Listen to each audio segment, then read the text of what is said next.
ሰላም ጤና ይስጥልን። የተከበራችሁና የተወደዳችሁ መላው ኢትዮጵያውያንና ኤርትራውያን እንዲሁም በመላው ዓለም ዙሪያ የምትገኙ ኢትዮጵያውያን ሰላም ፍቅር ብዝት ይበልላችሁ ይላለሁ እና አሁን ከኋላ እንደምታዩት አሁን ያለነው ሰመራ ዩኒቨርሲቲ ግቢ ውስጥ ነው የምንገኘው።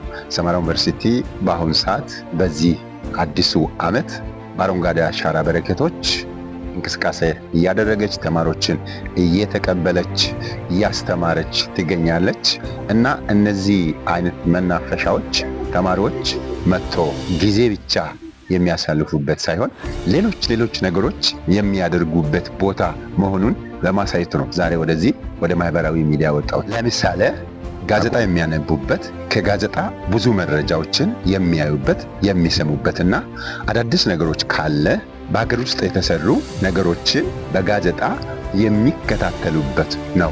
በተጨማሪ ደግሞ ዕውቀት ለማግኘት ተጨማሪ መጽሐፍቶችን የሚያነቡበትም ጭምር ነው። ይህ መናፈሻ ቦታ ፕላን የሚያወጡበት፣ እቅድ የሚያወጡበት፣ የተለያየ ሀሳብ የሚጽፉበት መዝናኛ ቦታ ነው። በተጨማሪም ይህ መናፈሻ ቦታ ከጓደኞቻችን ጋር ሆነን የምንወያይበት የምንነጋገርበት ነው። ሰኝ አቤት፣ እንዴት ነህ? ሰላም ነው? ሁሉ ሰላም አለኝ ጊዜ እንዴት ነህ? አለን እግዚአብሔር ይመስገን። ውሎ እንዴት ነው? ሁሉ አሪፍ ነው፣ ቆንጆ ነው። አንተ ጋርስ እንዴት ነው? ዛሬ ፈተና ነበረኝ ያልክ ነበረ። ፈተና ነበረ። አሪፍ ነው፣ ይሻላል፣ ትንሽ የተሻለ ነው። ከግቢ አንጻር ወይም ከሙቀት አንጻር ትንሽ የተሻለ ነው ማለት ነው። የተሻለ ነው።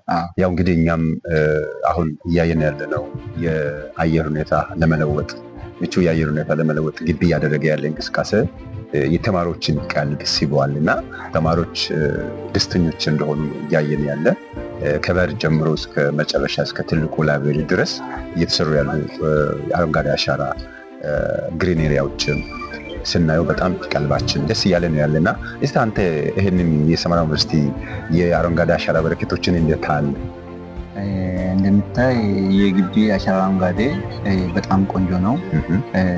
2014 ስንገባ ግቢው እንደሚታወቅ እንደዚህ ያልነበረም ፒስታ መንገድ ነበረ።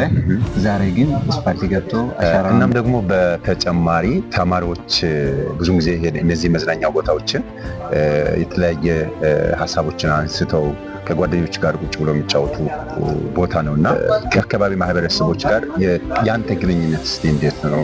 ውጭ ስትወጣ ከተማ ሎጊያ ሰመራ ስትሄድ እንዴት ነው ከአካባቢ ማህበረሰብ ጋር ግንኙነት የምታደርገው? እንደሚታወቀው ግንኙነቱ ህዝቡ አሪፍ ነው። እንትማምቴን አብሬን እየኖሬን አብሬን ዶርም እየገባን አብሬን እየበላን ጓደኛ ሆነን ፈታ ብለን እየኖርን ህዝቡም ደህና ነው፣ ታማኝ ነው፣ አሪፍ ነው። እንደኔ አብሬን ተስማምተን እየኖሬን ነው ማለት ነው። ስለዚህ እስካሁን የነበረ ቆይታ እንግዲህ ይህን ይመስል ነበር። ከአካባቢ ማህበረሰብ ጋር ተያይዘው ተማሪዎች ከአካባቢ ማህበረሰብ ጋር ምን ይመስላል፣ እንዴት በሰላም እየኖሩ ነው፣ እንዴት ወጥቶ እየገቡ ነው፣ ከመግባባት አንጻር እንዴት ናቸው የሚለውን ቪዲዮ በሌላ ቀን ሰርተን የምንመጣ ይሆናል። ሰናይ ጊዜ። የፈጣሪ ሰላም ጸጋ በረከት በያላችሁበት ብዝት ትበልላችሁ። አመሰግናለሁ። ታንኪዩ